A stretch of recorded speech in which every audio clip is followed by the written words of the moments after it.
তো বন্ধুরা ফিরে এলাম একটা নতুন ভিডিও নিয়ে। দেখতেই পাচ্ছ আমি রেডি হয়ে গেছি।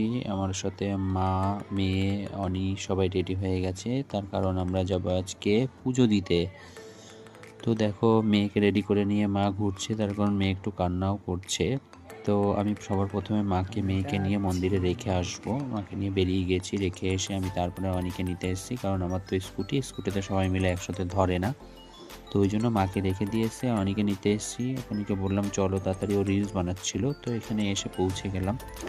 দেখতেই পাচ্ছ মন্দিরে সবাই পুজো দিতেই ব্যস্ত। আমরাও পুজো দিতেই এসেছি। আমার শ্বশুরবাড়ির লোকেরা আগে থাকতে এসে গেছে, আমরা তারপরে এসেছি। হচ্ছে আমার শালাবাবু। তো ওদের পুজোটা দেওয়ার জন্য ওরা যা যা করণীয় সব করছে, আমরাও গিয়ে পৌঁছেছি আমাদের পুজো দেওয়ার জন্য। তো এখানে সবাই ব্যস্ত। আমার মেয়ে ক্লান্ত হয়ে ঘুমিয়েও পড়েছে, আর অনিও পুজো দিতে গেছে। দেখতে পাচ্ছ পুজো দেওয়া হয়ে গেছে, অনেক মেয়েকে নিয়ে পুজো দেওয়া হলো। তার মধ্যেই মন্দিরে গিয়ে অনেকে এবং অনেক ভাইকে নিয়েও পুজো দেওয়া হয়েছে।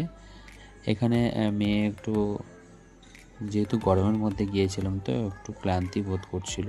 মা একটু নিয়ে ওকে দোল করছিল। আর এখানে অনি আর ওর ভাই দুজনে মিলে ওদের পুজোটা দেওয়া হচ্ছে।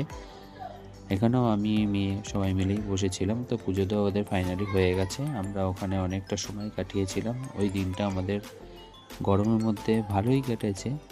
তো একটু গরমটা বেশি ছিল, যার জন্য আমার মেয়েটার কষ্টটা বেশি হয়েছে। যাই হোক, আমাদের পুজোটা দেওয়া হয়ে গেছে এবং তারপর আমরা ওখান থেকে বেরিয়ে গিয়েছি।